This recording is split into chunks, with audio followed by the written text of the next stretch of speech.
In 2015, the Stanford Prison Experiment was released in theaters.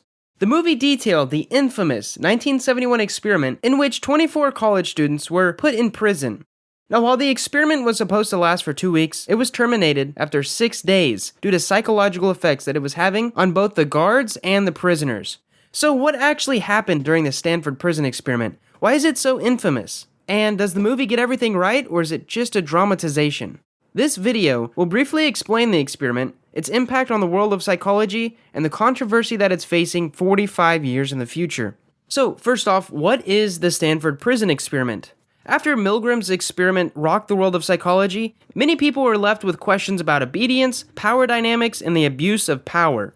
Philip Zimbardo, a professor at Stanford, wanted to then explore these questions further, and with a grant from the Navy, Zimbardo set up something called the Stanford Prison Experiment.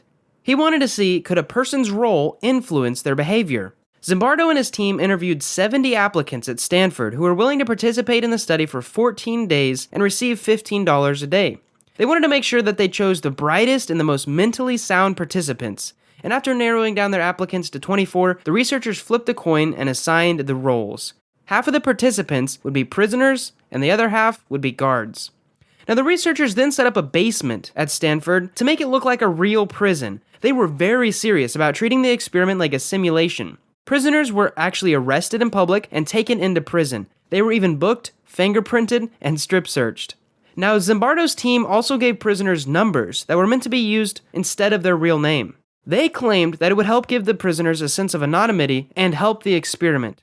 Guards had pretty much free reign over how they could treat the prisoners, although they had two main rules. They could not hit the prisoners, and they could not put prisoners in solitary confinement for more than an hour. Philip Zimbardo played the role of the prison superintendent. His graduate students and research partners also played roles as members of the parole board and the prison warden. Prisoners were tasked with certain activities like writing a letter home to their visitors and making a case to the parole board about why they should be let off. Guards also subjected the prisoners to counts in which they forced the prisoners to do jumping jacks, push-ups, and other degrading tasks.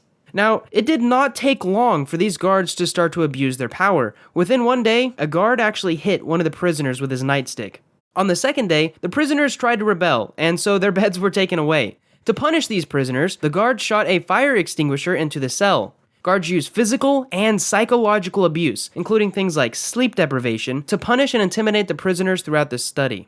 The prisoners were forced to wear dressings and stocking caps the whole time. And at some point, the guards would put bags over the prisoners' heads. And since the study has ended, it has since been compared to actions at the Abu Ghraib detention center. Zimbardo has written about the case and its parallels to the prison experiment since. So why did this experiment get shut down? Well, very quickly, the guards started to abuse their power. The prisoners started to spiral. On the third day, prisoner number 8612 started to cry and scream uncontrollably. He threatened to harm himself and call a lawyer. To avoid potential psychological damage or a lawsuit, he was let go. 2 other prisoners were let go in the next 2 days. One actually refused to eat.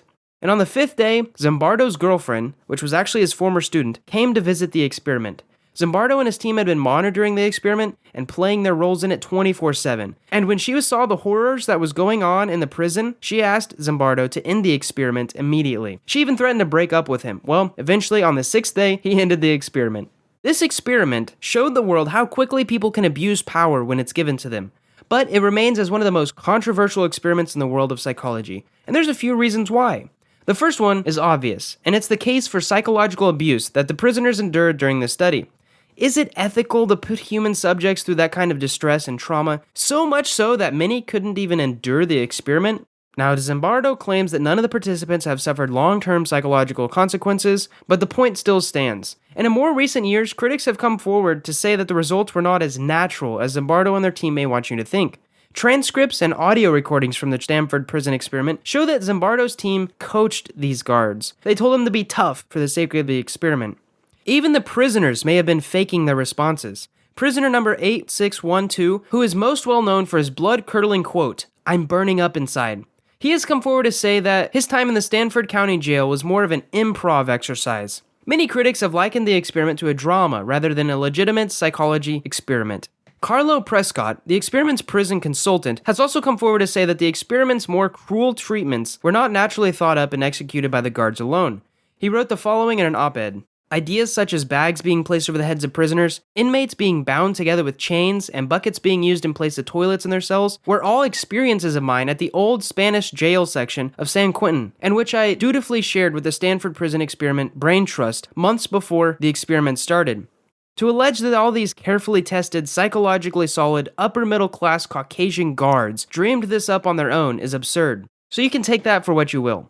But let's talk a little bit about the lasting effect of the Stanford Prison Experiment. It seems to have raised more questions than it answered. Where should psychologists draw the line when it comes to subjecting participants to distress for science? And how easily can psychologists blur the lines of an experiment versus a simulation or a drama? And if the Stanford Prison Experiment doesn't exactly answer its original questions about power dynamics and obedience, what similar experiments can?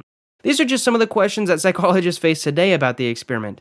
Anyways, I hope you enjoyed this video and learned something about the Stanford Prison Experiment. If you have any questions at all, feel free to leave them below, or you can watch the rest of my videos on social psychology to learn a little bit more about how the human psyche works. Thanks for watching.